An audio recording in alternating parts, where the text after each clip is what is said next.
بسم اللہ الرحمن الرحیم۔ السلام علیکم۔ سین سٹوری کے دیکھنے والوں کو خوش آمدید۔ دوستو، اگر آپ نے ہمارے چینل سین سٹوری کو سبسکرائب نہیں کیا تو سبسکرائب کر لیں، شکریہ۔ میں بیوہ تھی لیکن پھر بھی حاملہ ہو گئی، اور پھر ایک رات اپنی جگہ نوکرانی کو سلا دیا، اور پھر جب میرا 15 سالہ بیٹا میرے کمرے میں آیا، میں بہت دیر سے اپنے ہی کمرے کی کھڑکی سے باہر چھپ کر کھڑی رہی اور کھڑکی سے کمرے کے اندر کا منظر دیکھ رہی تھی۔ میں نے 5000 روپے دے کر اپنی جگہ اپنی نوکرانی کو سونے کے لیے لٹایا تھا۔ میں دیکھنا چاہتی تھی کہ رات کے اندھیرے میں میرے کمرے میں کون آتا ہے۔ جو کچھ بھی میرے ساتھ ہو چکا تھا وہ کس نے کیا تھا اور کیوں کیا تھا۔ میرے گھر میں تو میرے اور میرے بیٹے کے سوا کوئی نہیں رہتا تھا، اور پھر میرا بیٹا بھی آج کل راتوں کو گھر سے باہر ہوتا تھا، تو پھر میرے ساتھ یہ زیادتی کیسے ہوئی تھی؟ یہ جاننے کے لیے مجھے یہ قدم اٹھانا پڑا تھا، کیونکہ مجھے ہرگز بھی اندازہ نہیں تھا کہ مجھے آج کی رات یہاں کیا دیکھنے کو ملے گا۔ شدید سردی میں شال میں لپٹی ہوئی کھڑکی کے باہر والے لان والے حصہ میں کھڑی تھر تھر کانپ رہی تھی۔ اچھا، مجھے یوں ہی کھڑے کھڑے آدھی رات گزر گئی، اور میری جگہ بستر پر لیٹی میری نوکرانی گہری نیند سو گئی تھی، تو مجھے لگا کہ شاید یہاں کھڑے ہو کر مجھے کچھ بھی حاصل نہ ہوگا۔ میں واپس پلٹنے ہی والی تھی کہ میرے کمرے کا دروازہ آہستہ سے کھلا تھا۔ میرے رونگٹے کھڑے ہو گئے تھے۔ اتنی رات گئے میرے کمرے میں کون داخل ہو رہا تھا؟ کمرے میں ہلکی روشنی تھی، اور مجھے ایک لمبا چوڑا وجود چادر میں لپٹا ہوا اپنے بستر کے قریب آتا محسوس ہوا تھا۔ میں اندھیرے میں بھی اس وجود کو پہچان سکتی تھی۔ رات کے پہر جواد کا میرے کمرے میں کیا کام تھا؟ اس سے میں تو پہلے وہ کبھی بھی اس طرح نہیں آیا تھا، اور اس وقت بھی وہ اپنے دوستوں کے ساتھ پڑھائی کرنے گیا ہوا تھا، تو پھر گھر لوٹ کر کب آیا تھا؟ اس نے تو مجھے کہا تھا کہ وہ صبح واپس آئے گا۔ جو کچھ میرے دماغ میں چل رہا تھا میں سوچنا نہیں چاہتی تھی۔ یہ کیسے ممکن تھا کہ میرے بیٹے نے ہی میرے ساتھ کچھ ایسا کیا ہو؟ میں سوچ رہی تھی کہ میری تربیت میں کہاں کمی رہ گئی تھی جو میرے بیٹے نے مجھے ایسا ظلم کیا تھا۔ میری آنکھوں میں آنسو ٹپک رہے تھے۔ میں بہت مشکل سے اپنے پیروں پہ کھڑی اور منظر کو دیکھ رہی تھی کہ جب اچانک ہی میرے بیٹے نے وہ کیا جس کا میں تصور بھی نہیں کر سکتی، اور یہ دیکھ کر میرے ہوش اڑ گئے کہ میرے بیٹے نے تو اس منظر نے میرے ہوش اڑا دیے۔ یہ جان کر آپ کے رونگٹے کھڑے ہو جائیں گے کہ یہ کس طرح میرے سگے بیٹے نے مجھے دھوکہ دیا تھا۔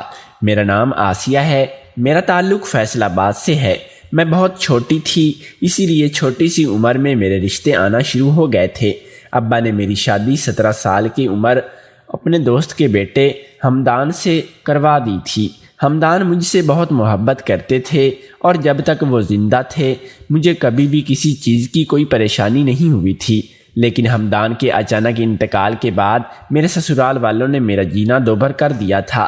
ان کی آنکھوں میں میرا وجود کھٹکنے لگا تھا، کیونکہ میرے ساتھ میرا 1-2 سال کا بیٹا بھی تھا، اور میرے دیور اور جیٹھ یہ بات اچھی طرح جانتے تھے کہ اگر مجھے ابھی اور اسی وقت گھر سے نہ نکالا گیا تو میرا بیٹا جائیداد کا حقدار بن جائے اور کھڑا ہو جائے گا۔ میں نے جیسے تیسے بڑی مشکل سے اپنے سسرال میں ہی اپنی عدت پوری کی، اور عدت ختم ہوتے ہی میرے جیٹھ نے یہ فیصلہ سنا دیا کہ اب مجھے یہ گھر چھوڑ کر جانا ہوگا، کیونکہ ایک جوان عورت کا شوہر کے بغیر بس گھر کے رہنا مناسب نہیں ہے۔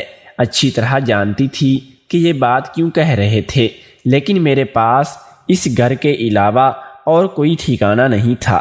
میرا بوڑھا باپ مر چکا تھا، اور میرا بھائی شادی شدہ تھا۔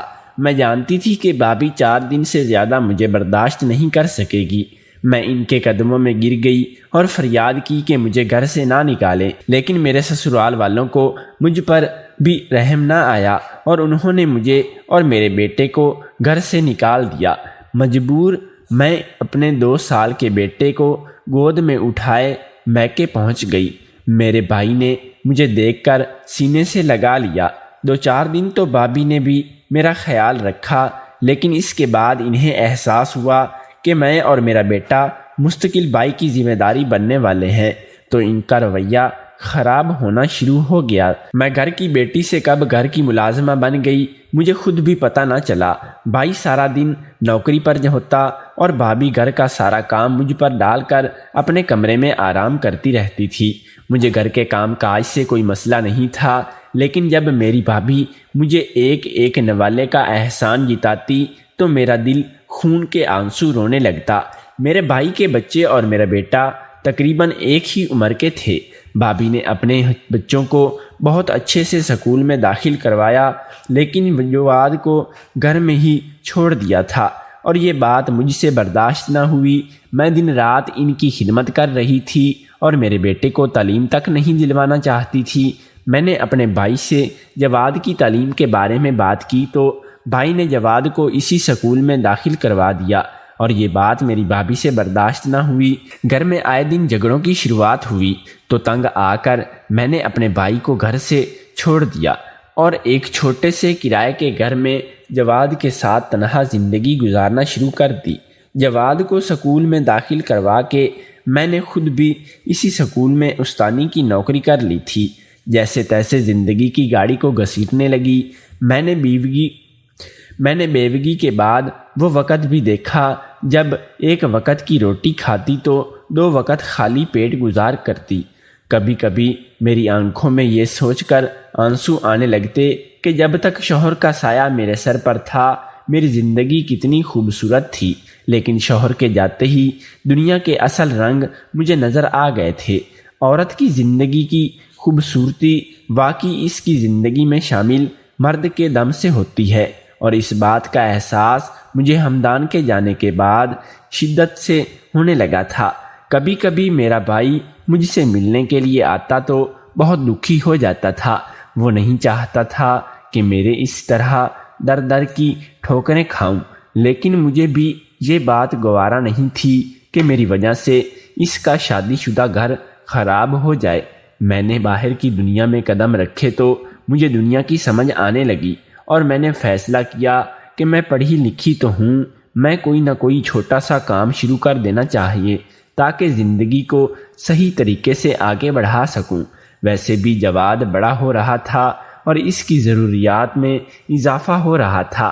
میں نے اپنی تنخواہ کا کچھ حصہ اور بھائی کے دیے پیسوں کو جمع کر کے ایک چھوٹی سی دکان کھولی جہاں میں عورتوں کا مخصوص سامان بیچنے لگی تھی۔ ہمدان کے جانے کے بعد میں نے بہت مشکل وقت گزارا تھا، لیکن آہستہ آہستہ وقت بدلنے لگا تھا۔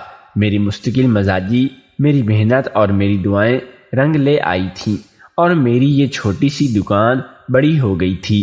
میں خود بھی دکان چلاتی تھی اور جواد کی پڑھائی پر بھی پوری توجہ دینے کی کوشش کرتی تھی۔ کئی سال ایسے گزر گئے، میرا کاروبار چمک گیا اور میری دکان ایک بڑے سٹور میں بدل گئی۔ وقت کے تقاضوں کے مطابق میں نے نئی چیزوں کا اضافہ بھی کیا اور کام کرنے کے لیے مزید بیوہ اور بے سہارا عورتوں کو بھی اپنے پاس رکھ لیا۔ میں اپنے کام سے پوری طرح مطمئن تھی اور جواد کی تربیت سے بھی۔ زندگی ہمدان کے بنا ایک نئے سفر پر جاری ہو گئی تھی۔ جب ہی ایک دن میری دکان پر میرا دیور شہراز آیا۔ 10 سالوں کے بعد اسے اپنی آنکھوں کے سامنے دیکھ کر ماضی کے سارے زخم ختم ہو گئے تھے۔ 10 سالوں کے بعد اسے اپنی آنکھوں کے سامنے دیکھ کر ماضی کے سارے زخم تازہ ہو گئے۔ شہراز کو تو پہلے اس بات پہ یقین نہ آیا کہ میں زندگی میں اتنی آگے بڑھ چکی ہوں اور ایک چمکتے ہوئے کاروبار کی مالک بن گئی ہوں، لیکن جب اس کا احساس ہوا تو وہ شرمندہ ہو گیا اور ہاتھ جوڑ کر معافی مانگنے لگا کہ بڑے بھائی کے فیصلے کے آگے وہ سر نہیں اٹھا سکا تھا، جبکہ اسے میرے اور جواد کے دکھ کا احساس تھا۔ میں نے یہ سوچ کر شہراز کو معاف کر دیا کہ وہ ہمدان کا بھائی تھا اور ہمدان اپنے چھوٹے بھائی سے بہت محبت کرتے تھے۔ شہراز ہمارے گھر آنے جانے لگا اور جواد سے بہت محبت کرنے لگا تھا۔ شہراز کا بیٹا ہمدان کا ہم عمر تھا۔ ان دنوں میں کافی گہری دوستی ہو گئی تھی۔ مجھے بھی اس بات کی خوشی تھی کہ میرے بیٹے کو چچا کا پیار مل گیا ہے، اور بیچارہ تو ساری عمر رشتوں کے لیے ترس گیا تھا۔ جواد تقریباً 15 سال کا ہونے والا تھا اور اس کے اندر پچھلے کچھ دنوں میں کافی تبدیلی آ گئی تھی۔ میں دکان سے گھر آتی تو وہ مجھے کھویا کھویا سا نظر آتا تھا۔ گھر سے باہر نکلتا تو رات گئے تک لوٹ کر نہ آتا۔ میں نے گھر کے کام کے لیے نوکرانی رکھ لی تھی اور مجھے اکثر کہتی کہ پتہ نہیں بی بی جی جواد صاحب کو کیا ہو گیا ہے، سارا وقت وہ اکیلے کمرے میں بند رہتے ہیں۔ میں جب بھی جواد سے اس بارے میں پوچھتی تو وہ کہتا کہ امتحان قریب ہے اور وہ تیاریوں میں مصروف ہے۔ میں نے شروع سے ہی جواد میں اچھی تربیت کی تھی، اسی لیے مجھے اس کے بگڑ جانے کا ڈر نہیں تھا۔ ویسے بھی وہ شہراز کے بیٹے جواد فواد کے علاوہ اور کہیں نہیں جایا کرتا تھا۔ جواد کے امتحانوں میں بس کچھ دن باقی رہ گئے تھے اور آج کل پڑھائی میں وہ بہت زیادہ مصروف رہنے لگا تھا۔ میرا کام بھی بہت بڑھ گیا تھا۔ پچھلے کچھ دنوں سے میری طبیعت بھی ٹھیک نہیں تھی، مجھے شدید چکر آ رہے تھے۔ ایک دن میں سٹور سے گھر لوٹی تو چکر آ کر جواد کے قدموں میں ہی بے ہوش ہو گئی تھی۔ وہ مجھے دیکھ کر بہت پریشان ہو گیا اور قریبی کلینک میں لے آیا، جہاں پہنچ کر میرے سر پر آسمان گر پڑا۔ یہ سردیوں کی ایک شام تھی، لیکن پھر بھی میرا سارا وجود پسینے سے شرابور ہو گیا تھا۔ میں ڈاکٹر کے کلینک میں بیٹھی تھی اور جو بات ڈاکٹر نے مجھے بتائی تھی وہ سن کر میرے ہوش اڑ گئے تھے۔ مجھے اپنے کانوں پر یقین نہیں آیا تھا کہ میں کیسے ممکن ہے کہ میں حاملہ ہو جاتی۔ میرے قدموں تلے سے زمین سے سرکنے لگی تھی۔ میں ایک بیوہ عورت تھی، میرے شوہر کے انتقال کا 13 سال ہونے والے تھے اور ڈاکٹر نے مجھے بتایا کہ میں 2 مہینے سے امید سے ہوں، اور اس بات نے مجھے لرزا کر رکھ دیا تھا۔ میں نے ڈاکٹر سے پوچھا کہ آپ کو کوئی غلط فہمی تو نہیں ہوئی، لیکن ڈاکٹر نے انکار میں سر ہلا دیا۔ تو میں اپنی رپورٹ اٹھائے خاموشی سے کلینک سے باہر نکل آئی تھی۔ باہر میرا 15 سالہ جوان بیٹا کھڑا تھا، مجھے دیکھ کر فکر سے پوچھنے لگا کہ اماں سب خیر تو ہے نا؟ ڈاکٹر نے کیا کہا ہے؟ آپ اچانک سے بے ہوش کیسے ہو گئی ہے؟ جواد کے سوالوں پر میں اسے نظریں چرانے پر مجبور ہو گئی تھی۔ میں اسے کیا بتاتی کہ میں کیسے حاملہ ہوئی ہوں، اور وہ بھی عمر کے اس حصے میں؟ وہ تو مجھے بد کردار ٹھہرا دیتا، جبکہ مجھے تو خود بھی سمجھ نہیں آ رہا تھا کہ یہ کیسے ہو گیا ہے۔ میں اپنے شوہر سے بے پناہ محبت کرتی تھی، اور شوہر کی وفات کے بعد میری زندگی میں ایسا کوئی بھی نہیں تھا جس کے ساتھ میرا کوئی تعلق ہوتا، تو میرا حاملہ ہونا تو بہت دور کی بات تھی۔ لیکن میری رپورٹ میں چیخ چیخ کر بتا رہی تھی کہ میرے شوہر کی جگہ کوئی اور لے چکا ہے۔ میری آنکھوں کے سامنے میرے مرحوم شوہر کا وجود چلا آیا تھا۔ میں کبھی ان سے بے وفائی کرنے کا سوچ بھی نہیں سکتی تھی، تو پھر کسی کے ساتھ ناجائز تعلقات قائم کرنا تو بہت ہی الگ بات تھی۔ جواد کے بار بار پوچھنے پر میں نے اس کو جھوٹ کہہ دیا کہ کمزوری کی وجہ سے چکر آ رہے تھے۔ ڈاکٹر نے آرام کا کہا ہے۔ میری بات سن کر جواد ناراض ہو کر کہنے لگا کہ جب سے بابا کا انتقال ہوا ہے آپ اپنا خیال ہی نہیں رکھتی ہیں، رات کو جلدی سو جایا کریں۔ ملازمہ کے ہوتے ہوئے بھی آپ کو گھر کے سارے کام خود کرنے ہوتے ہیں، تو پھر ملازم رکھنے کا کیا فائدہ ہے؟ اور میں اتنا چھوٹا بھی نہیں کہ میں آپ تو میری فکر میں سارے وقت پریشان رہیں۔ میں جانتا ہوں کہ بابا کے جانے کے بعد آپ کو بہت زیادہ میری فکر ہے، لیکن اس کا یہ مطلب نہیں ہے کہ آپ اپنا خیال نہ رکھیں۔ اس کی بات سن کر میں دکھ سے مسکرا اٹھی تھی، اور پہلے ہی میں ہمدان کے اچانک چلے جانے پر پوری طرح ٹوٹ چکی تھی۔ اب سالوں بعد اس خبر نے تو مجھے ہلا کر رکھ دیا تھا۔ اگر اس وقت جواد کا ساتھ نہ ہوتا تو شاید میں جینے کی آس بھی چھوڑ چکی ہوتی۔ وہی میری زندگی کا محور تھا، اور مجھے اس سے بہت سی امیدیں وابستہ تھیں۔ لیکن کبھی کبھی محبت اور امید انسان کی آنکھوں پر ایسی پٹی باندھ دیتی ہے کہ اسے سامنے والے کی برائیاں اور کوتاہیاں نظر ہی نہیں آتی۔ شاید میرے ساتھ بھی کچھ ایسا ہی ہوا تھا۔ میں جب آپ سے اتنی شدید محبت کرتی تھی کہ میں اس کی خامیوں کو جان ہی نہیں پائی تھی۔ جواد کے ساتھ گھر آ گئی تھی اور مستقل یہی سوچ رہی تھی کہ یہ سب کیسے ممکن ہوا ہے، اور میں دنیا والوں کو کیا جواب دوں گی۔ جن لوگوں نے میری بیوہ ہونے پر میرے ساتھ نہیں دیا، اور اس خبر پر ضرور میرے آگے حشر کھڑا کر دیں گے۔ میں اپنے بیٹے کو کیا جواب دوں گی؟ ان سب سوالوں نے میری طبیعت مزید خراب کر دی تھی۔ میں سچ کا پتہ لگانا چاہتی تھی اور یہی سوچ رہی تھی۔ دوسری طرف میں جواد میں بھی کافی تبدیلی محسوس کر رہی تھی اور اس بات نے بھی مجھے پریشان کر رکھا تھا۔ اس کے ٹیسٹ میں مستقل خراب نمبر آ رہے تھے اور ٹیچر نے مجھے فون پر ہی یہی بتایا تھا کہ آج کل جواد کا دھیان کہیں اور ہی ہے۔ میں جواد کے متعلق کوئی بات اب کھل کر شیئر کر لیا کرتی تھی کیونکہ جواد عمر کے جس حصے میں تھا اسے باپ کی شدید ضرورت تھی، اور باپ کے چلے جانے کے بعد میں چاہتی تھی کہ اس کا چچا اس کے سر پر شفقت کا ہاتھ رکھے اور اس پر کڑی نظر رکھے تاکہ وہ کسی غلط راستے کا انتخاب نہ کر بیٹھے۔ یہی سوچ کر میں نے اپنے دیور کو فون لگایا اور اس سے جواد کے پڑھائی کے مسلسلے میں یہ بات کی تو وہ کہنے لگے کہ بھابھی آپ پریشان نہ ہوں، جواد پڑھائی کے لیے میرے ہی گھر آتا ہے اور وہ سارا وقت یہی گزارتا ہے۔ مجھے کافی تسلی ہو گئی تھی۔ جواد بھی آج کل میری بہت زیادہ فکر کرنے لگا تھا۔ اس کا یوں میری فکر کرنا اور مجھے بہت اچھا لگ رہا تھا۔ میرا 15 سال کا بیٹا ایک دم جوان سا لگنے لگا تھا، لیکن میں اسے حمل کا کیا کرتی جو میرے پیٹ میں پروان چڑھ رہا تھا۔ ڈاکٹر نے مجھے صاف کہا تھا کہ آپ عمر کے جس حصے میں ہیں غلطی سے بھی بچہ ضائع کروانے کے بارے میں مت سوچیے گا۔ اسی لیے میرے پاس اس کے سوا اور کوئی چارہ نہیں تھا کہ میں یہ پتہ لگاؤں کہ یہ بچہ کس کا ہے۔ دکان کے علاوہ نہ ہی میں نے کہیں آتی جاتی تھی اور نہ ہی میرا کسی سے کوئی ایسا رشتہ تھا، کوئی مرد نہیں تھا، اس لیے یہ سمجھنا یا جاننا بہت ہی مشکل تھا یہ سب کس نے کیا ہوگا۔ جو کچھ بھی ہوا تھا وہ میرے علم میں نہیں تھا، تو یقیناً رات کے اندھیرے کا ہی سہارا لیا ہو گیا۔ یہ سوچ کر میں نے اپنی ملازمہ کے آگے پیشکش رکھ دی کہ اگر وہ ایک رات میری جگہ میرے بستر پر سو جائے تو میں اسے 5000 روپے بطور انعام دوں گی۔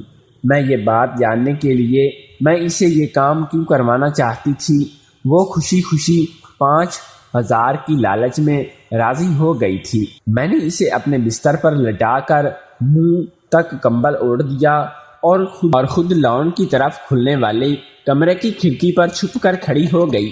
مجھے خود بھی معلوم نہیں تھا کہ میرے اس طرح کرنے سے مجھے یہ پتہ چلے گا کہ نہیں کہ میرے ساتھ جو کچھ بھی ہوا ہے اس کا ذمہ دار کون ہے، لیکن اتنا تو مجھے اندازہ ہو گیا تھا کہ کسی نے رات کی تاریکی کا فائدہ اٹھا کر ہی میرے دامن پہ یہ داغ لگایا ہے۔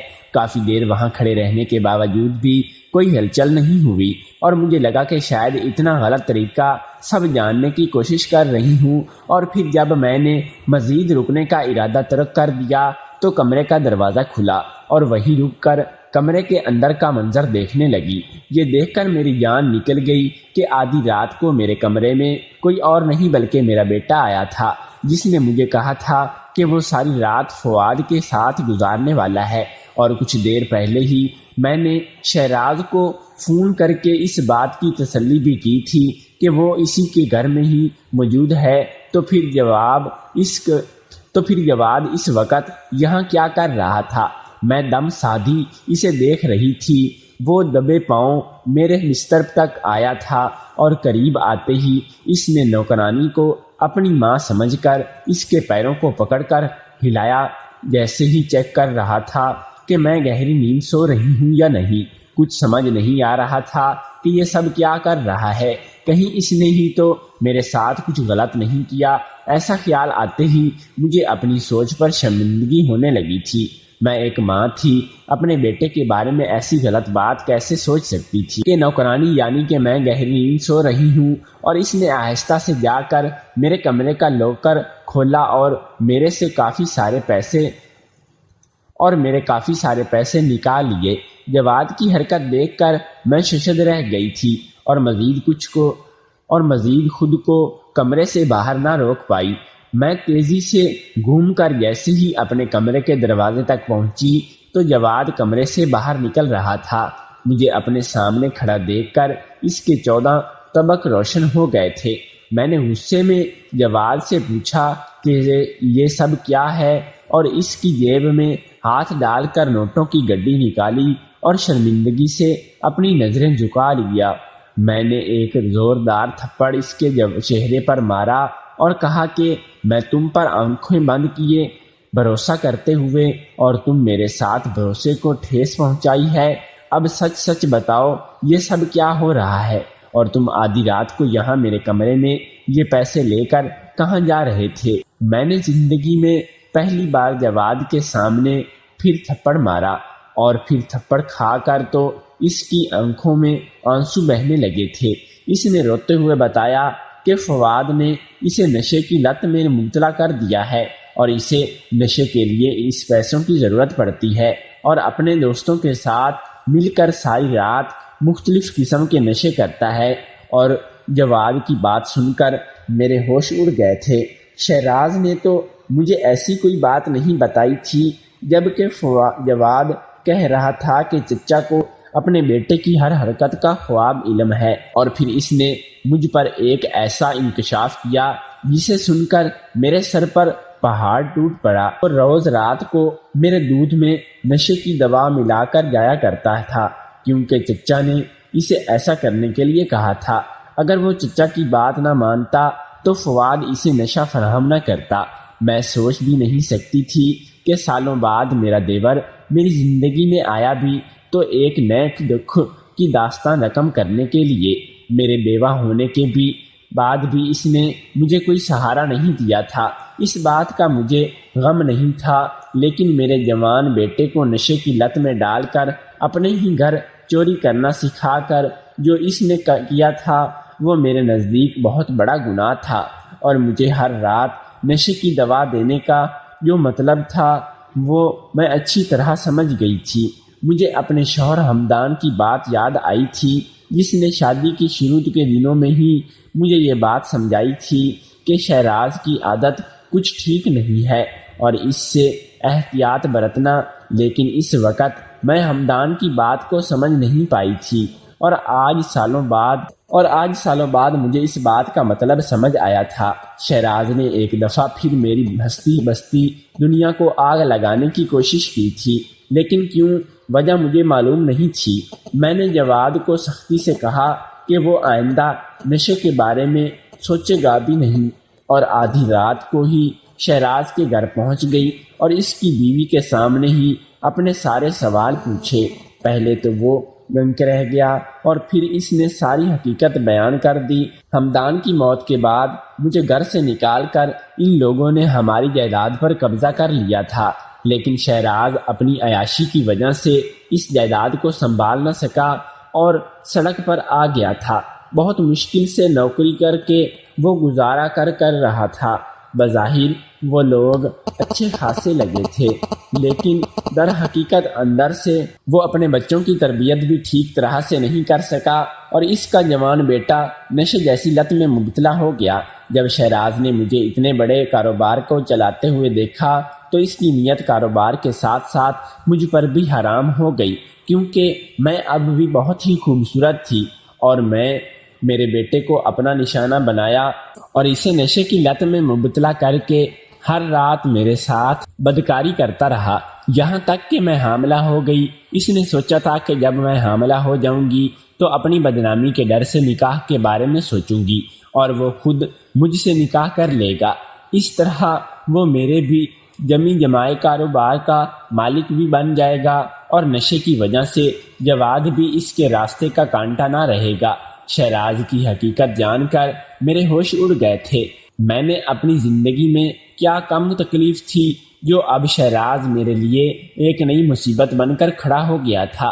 میں نے اسے کہا کہ وہ اب یہ خواب دیکھنا چھوڑ دے کہ مجھے مظلوم سمجھ کر وہ مجھے استعمال کرے گا اور میں مجبور ہو کر استعمال ہوتی چلی جاؤں گی۔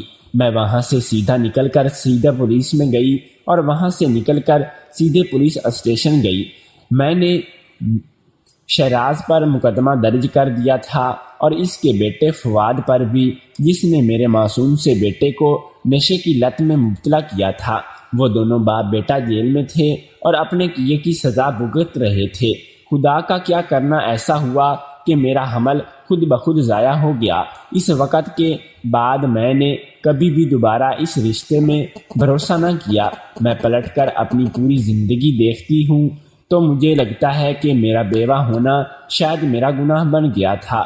ہمارے معاشرے میں ایک بیوہ عورت کو سہارا دینے والا، اسے اپنانے والا کوئی نہیں ہے۔ کیا بیوہ ہونا اتنا بڑا گناہ ہے کہ عورت کے لیے زندگی کو ہر طرح سے تنگ کر دیا جاتا ہے؟